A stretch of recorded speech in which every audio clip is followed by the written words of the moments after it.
ವೀಕ್ಷಕರೇ ನಮಸ್ಕಾರ. ಇತ್ತೀಚೆಗೆ ಚಿಕ್ಕಮಗಳೂರು ಸಾವಯವ ರೈತರ ಬಳಗದ ಸಭೆಯನ್ನು ಪಿಳ್ಳೆನಳ್ಳಿ ರಮೇಶ್ ಅಣ್ಣವರ ತೋಟದಲ್ಲಿ ಏರ್ಪಡಿಸಲಾಯಿತು. ಪಿಳ್ಳೆನಳ್ಳಿ ರಮೇಶ್ ಅಣ್ಣವರು ಗ್ರಾಮ ಪಂಚಾಯತಿ ಅಧ್ಯಕ್ಷರಾಗಿದ್ದರೂ ಕೂಡ ಕೃಷಿಯನ್ನು ಕೈಬಿಟ್ಟವರಲ್ಲ.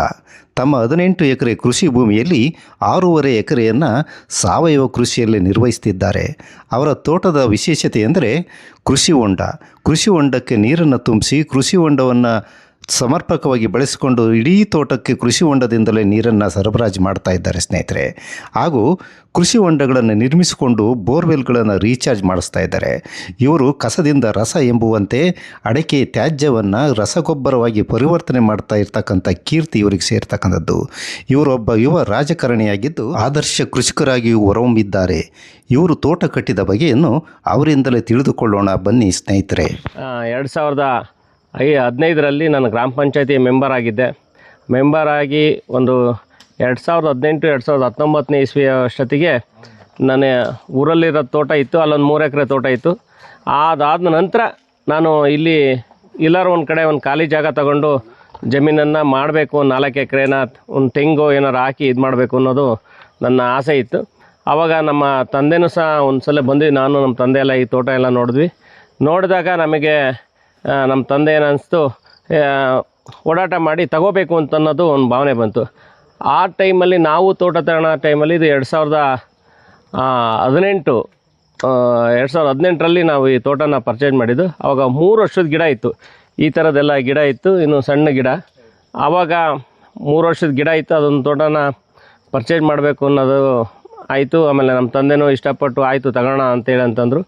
ಆ ಸಂದರ್ಭದಲ್ಲಿ ಈ ತೋಟನ ಖರೀದಿ ಮಾಡಿ ಆವಾಗಿಂದ ನಾವು ಮುಂಚೆ ಎಲ್ಲ ಪಪ್ಪಾಯ ಎಲ್ಲ ಇತ್ತು ಈ ತೋಟದೊಳಗೆ, ಅಲ್ಲಲ್ಲಿ ಪಪ್ಪಾಯ ಇತ್ತು, ಕೆಳಗಡೆ ಬಾಳೆ ಇತ್ತು, ಪಚ್ಚಬಾಳೆ ಗಿಡ. ಅದರೊಳಗೆ ಬರೋಂಥ ಒಂದು ಸ್ವಲ್ಪ ಬರತಕ್ಕಂಥ ಆದಾಯನೆಲ್ಲ ತೊಗೊಂಡ್ವಿ.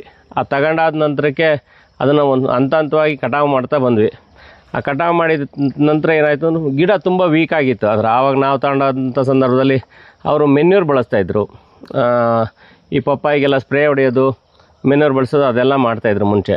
ಆಗ ನಾನೇನು ಮಾಡಿದೆ, ನಾನು ಬಂದಾದಮೇಲೆ ನನಗೊಂದು ಕಾನ್ಸೆಪ್ಟ್ ಏನಂತಂದರೆ, ನಾನು ಜಮೀನಲ್ಲಿ ರೈತರ ಕೆಲಸ ಮಾಡ್ಬೇಕಾದ್ರೆ ನಾವು ಎತ್ತಿನ ಗಾಡಿನಲ್ಲಿ ನಮ್ಮ ಜಮೀನಲ್ಲಿ ಸಗಣಿ ಗೊಬ್ಬರ ಇತ್ತಲ್ಲ ಅದನ್ನು ಹೊಡಿತಾ ಇದ್ವಲ್ಲ, ಹೊಡೆದಾಗ ಗುಡ್ಡೆ ಕೆಡವಿ ಅದನ್ನು ಇದು ಮಾಡ್ತಿದ್ವು.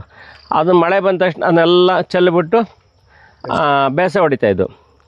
ಬೇಸೆ ಹೊಡೆದೆಲ್ಲ ಆದಮೇಲೂ ನೀವು ಅಬ್ಸರ್ವ್ ಮಾಡಿದರೆ ಬಿಟ್ಟಿರೋ ಗೊತ್ತಿಲ್ಲ ಅದಕ್ಕೆ. ಆ ಮಳೆ ಒಂದು ಸಲ ಬಂದಾಗ ಬೆಳೆ ಹಾಕ್ತಿದ್ವಿ.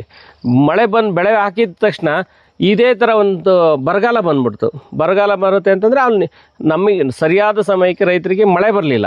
ಆ ಮಳೆ ಬರಲಿಲ್ಲ, ರಾಗಿ ಅಥವಾ ಜೋಳ ಇದು ಬೆಳೆ ನಾವೆಲ್ಲಿ ಗುಡ್ಡೆ ಕೆಡವಿರ್ತಿದ್ವಿ ಆ ಜಾಗದಲ್ಲಿ ಒಳ್ಳೆ ಹಸಿರಾಗಿರೋದು. ಇನ್ನು ಬಾಕಿ ಜಾಗದಲ್ಲೆಲ್ಲ ಗಿಡ ಇದು ಬತ್ತಿ ಇದ್ದಂಗೆ ಇರೋದು. ಆಮೇಲೆ ನನಗೆ ಅನ್ನಿಸ್ತು, ನೋಡಿ ನಮ್ಮ ಗೊಬ್ಬರಕ್ಕೆ ದನಿನ ಗೊಬ್ಬರ ಇರ್ಬೋದು, ಮತ್ತೊಂದಿರ್ಬೋದು, ಅದಕ್ಕೆ ಎಷ್ಟು ಶಕ್ತಿ ಇರುತ್ತೆ ಅಂದರೆ ಮಳೆ ಇಲ್ಲ ಇದಿಲ್ಲ ಅಂದರೂ ಸ್ವಲ್ಪ ತಡೆಯುವಂಥ ಶಕ್ತಿ ಇದೆ ಅಂತೇಳಿ ನನಗೆ ಅವಾಗ ಗೊತ್ತಾಯಿತು. ಅದಾದ ನಂತರಕ್ಕೆ ನನ್ನ ತೋಟಕ್ಕೆ ಬಂದ ಮೇಲೆ ಇಲ್ಲಿಗೆ ಯಾವುದೇ ರೀತಿಯಾದ ಮೆನ್ಯೂರ್ ಬಳಸಲಿಲ್ಲ, ಏನಿಲ್ಲ. ನನಗೆ ಒಂದು ವರ್ಷ ಆಯಿತು. 1 ವರ್ಷ ಆದಮೇಲೆ ಇಲ್ಲಿ ಹಳ್ಳಿ ಕೆರೆ ಇತ್ತು. ಹಳ್ಳಿ ಕೆರೆಯಿಂದ ಸ್ವಲ್ಪ ಒಂದಿಷ್ಟು ಮಣ್ಣು ಹೊಡೆಸ್ದೆ.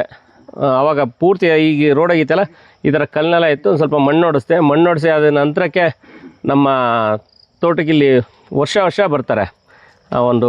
ಒಂದೂವರೆ ತಿಂಗಳು ಕುರಿ ಮಂದೆ ನಿಲ್ಲಿಸ್ತೀನಿ. ಅದು ಬಿಟ್ಟರೆ ನಾನು ಮತ್ತೆ ಬೇರೆ ಇನ್ನೇನು ಹಾಕಿಲ್ಲ. ಅದಾದ ನಂತರ ಈ ವರ್ಷ ಮಾತ್ರ ಸ್ವಲ್ಪ ಬೇವಿನ ಹಿಂಡಿ, ಅರಳಿ ಹಿಂಡಿ ಮತ್ತು ಹೊಂಗೆ ಹಿಂಡಿನ ಪೋಟ್ ಮಾಡಿ ಒಂದು ಕಡೆಗೆ ಹೊಂಗೆ ಹಿಂಡಿ, ಬೇವಿನ ಹಿಂಡಿ, ಒಂದು ಕಡೆಗೆ ಬೇವಿನ ಹಿಂಡಿ, ಇನ್ನೊಂದು ಕಡೆಗೆ ಹೊಂಗೆ ಮತ್ತು ಅರಳಿ ಹಿಂಡಿನ ಮಿಕ್ಸ್ ಮಾಡಿ ಹಾಕಿದ್ದೀನಿ. ಅದಾದ ನಂತರಕ್ಕೆ ಹಿಂಗೆ ಬಂತು, ಒಂದು ಕಾಫಿ ಗಿಡ ಹಾಕಬೇಕು ಅನ್ನಿಸ್ತು. 1,000 ಕಾಫಿ ಗಿಡ ತರಿಸ್ದೆ.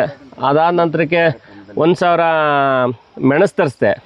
ಆ್ಯಕ್ಚುಲಿ ಕಾಫಿ ಗಿಡ ಒಂದು ಸ್ವಲ್ಪ ಹತ್ಕೊಂಡು ಆ ಟೈಮಲ್ಲಿ ಮಳೆದೊಂದು ಸ್ವಲ್ಪ ಪ್ರಾಬ್ಲಮ್ ಆಗಿ ಮತ್ತು ನೀರಿಂದು ಅದು ಮೇಂಟೈನ್ ನನಗೆ ಗೊತ್ತಾಗಲಿಲ್ಲ ಮೆಣಸಿಂದು. ಹಂಗಾಗಿ ಎಲ್ಲೋ ಒಂದು 4-5 ಬಳ್ಳಿ ಮಾತ್ರ ನೋಡ್ದಂಗಿದೆ ಅಷ್ಟೇ. ನೋಡ್ರಿ ಅಲ್ಲೊಂದು ಈಗಿನೂ ಅಲ್ಲ ಕೊರಪರ ಅಂತ ಹಿಂಗೆ ಚಿಗುರ್ತೈತೆ. ಆ ಥರಕ್ಕೆ ತುಂಬ ಈ ನನ್ನ ತೋಟದಲ್ಲಿ 1,000 ಗಿಡನೂ ಮೆಣಸು ಆಯಿತು. ಹಾಗಾಗಿ ಮೆಣಸಿನ ಬಗ್ಗೆ ಒಂದು ಸ್ವಲ್ಪ ನಾನು ಕಾಳಜಿನ ಕಡಿಮೆ ಮಾಡಿ ಅದಾದ ನಂತರಕ್ಕೆ ಮತ್ತೆ ಸುತ್ತ ಬಾಳೆನ ಅಡೆಗೆ ಹಾಕಿದ್ದೆ. ಮತ್ತು ತೋಟದೊಳಗೆಲ್ಲ ಬಾಳೆ ಹಾಕಬೇಕು ಅಂತ ಅನ್ನಿಸ್ತು, ಬಾಳೆ ಹಾಕಿದೆ. ಆವಾಗಿನಿಂದ ಏನಂತ ಅನ್ನಿಸ್ತದೆ ಅಂದರೆ ಒಂದೊಂದೇ ಗಿಡ, ಹಣ್ಣಿನ ಗಿಡ ಇರ್ಬೋದು, ಮತ್ತು ಎಲ್ಲಾರು ಒಂದು ಕೃಷಿ ಮೇಳಕ್ಕೆ ಹೋದಾಗ ಅಲ್ಲಿಂದ ಸಿಗತಕ್ಕಂಥ ಏನಾರು ಒಂದೊಂದು ಗಿಡ ನಮಗೆ ಏನು ಅನಿಸುತ್ತೆ, ಒಂದು ಅಲ್ಲಿ ನೇರಳೆ ಗಿಡನೂ ತಂದಾಕೀನಿ, ಮಾವಿನ ಗಿಡ, ಈ ಥರಕ್ಕೆ ನನಗೆ ಹೋದಾಗ ಎಲ್ಲೆಲ್ಲಿ ಏನೇನು ಸರಿ ಅನಿಸುತ್ತೆ ಅದನ್ನು ಒಂದೊಂದೇ ಒಂದು ಹಂತ ಹಂತವಾಗಿ ತಂದು ಮಾಡ್ತಾ ಬರ್ತಾಯಿದ್ದೀನಿ. ಬಟ್ ಆ್ಯಕ್ಚುಲಿ ನನಗೆ ಸ್ವಲ್ಪ ದಿವಸದಿಂದ ನಾನು ಈಗ ಮುಂಚೆನೂ ನಾನು ಇದಿತ್ತು ಏನೋ ಜೀವಾಮೃತ ಮಾಡಿ ನಾನು ಆ ಕಡೆ ಇದರಲ್ಲಿ ಇದನ್ನು ಬೆಳೆದಿದ್ದೆ, ಟೊಮೊಟೊನ.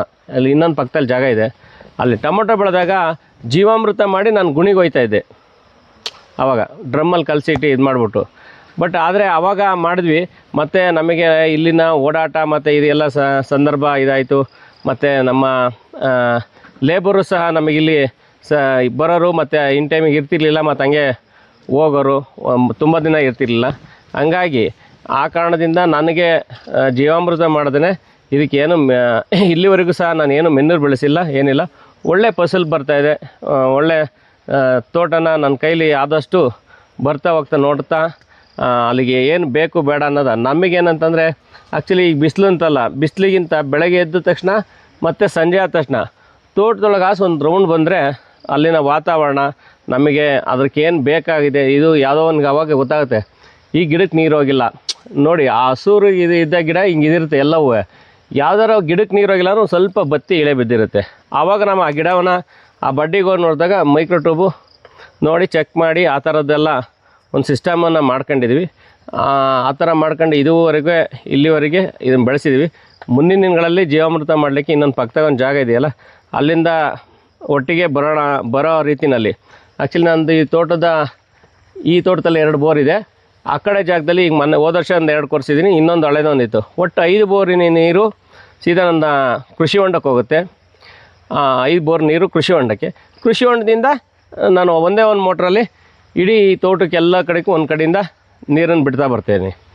ಯಾಕೆ ಅಂತಂದರೆ ನನಗೆ ಒಂದು ಹಿಂಗೆ ಮಾತಿನ ವಿಚಾರ ಯಾರ ಜೊತೆ ಹೋಗಿ ಕೇಳಿದಾಗ, ಭೂಮಿ ಒಳಗಿರೋ ನೀರನ್ನು ತೆಗೆದು ನಮ್ಮ ಕೃಷಿ ಹೊಂಡದಲ್ಲಿ ನೋಡಿ ಒಳ್ಳೆ ಪಾಚಿಗೆ ಈ ವೈಟ್ ಏನು ಸಾಲ್ಟ್ ಟೈಪ್ ಬರುತ್ತಲ್ಲ ಅದೆಲ್ಲ ಬಂದು ಅದ್ರ ಸುತ್ತ ಟಾರ್ಪಲಲ್ಲಿ ಕೂತಿದೆ.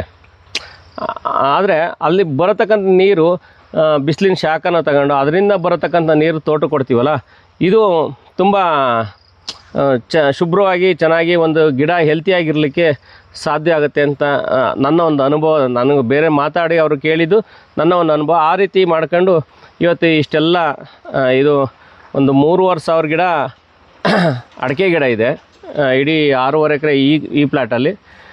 ಪಕ್ಕದ ಇದರಲ್ಲಿ ಹೋದ ವರ್ಷಕ್ಕೆ ಒಂದು 1,500 ಗಿಡ ಮತ್ತೆ ಅಡಿಕೆ ಹಾಕಿದ್ದೀನಿ. ಇನ್ನೊಂದು 300 ಗಿಡನ ತೆಂಗು ಹಾಕಿದ್ದೀನಿ ಮೇಲ್ಗಡೆ, ಬರೀ ತೆಂಗು. ಅಷ್ಟನ್ನು ಮಾತ್ರ ಈಗ ಮಾಡ್ತಾ ಅದ್ರ ಜೊತೆಗೆ ಕಾಫಿ ಗಿಡ ನಾನು ಯಾಕೆ ಹಾಕ್ತೆ ಅಂದರೆ, ನಾನು ಕಾಫಿ ಹಣ್ಣಿಗೋಸ್ಕರ ಅಂತ ಹಾಕಿದ್ದಲ್ಲ. ಕಾಫಿ ಗಿಡ ಯಾಕೆ ಅಂದರೆ, ಈ ಕಾಫಿ ಈ ಒಂಬಾಳೆ ಟೈಮ್ ಇದೆಯಲ್ಲ, ಈ ಒಂಬಾಳೆ ಟೈಮಲ್ಲಿ ಅದು ಹೂವು ಆಗೋದು. ಆ ಹೂವು ಮತ್ತು ಜೇನ್ನೊಣ ಇದರ ಆಕರ್ಷಣೆಗೋಸ್ಕರ ಅಂತೇಳಿ ನಾನು ಕಾಫಿ ಗಿಡನ ಇದು ಮಾಡ್ಕೊಂಡು ಹಾಕಿದ್ದು. ಬಿಟ್ಟರೆ ಕಾಫಿ ನಾನು ಬೆಳಿಬೇಕು, ಅದರಿಂದ ಆದಾಯ ಬರಬೇಕು ಅಂತ ನನ್ನ ಎಕ್ಸ್ಪೆಕ್ಟೇಷನ್ ಇಲ್ಲ. ಅದು ಬರುತ್ತೆ ಅಂತ ಅಂದ್ಕೊಂಡಿದ್ದೀನಿ, ಮುಂದಕ್ಕೆ ಬರುತ್ತೆ ಬಿಡುತ್ತೆ ಗೊತ್ತಿಲ್ಲ. ಈ ಕಾಫಿ ಗಿಡ ಹಾಕಿ 2 ವರ್ಷ ಆಯಿತು.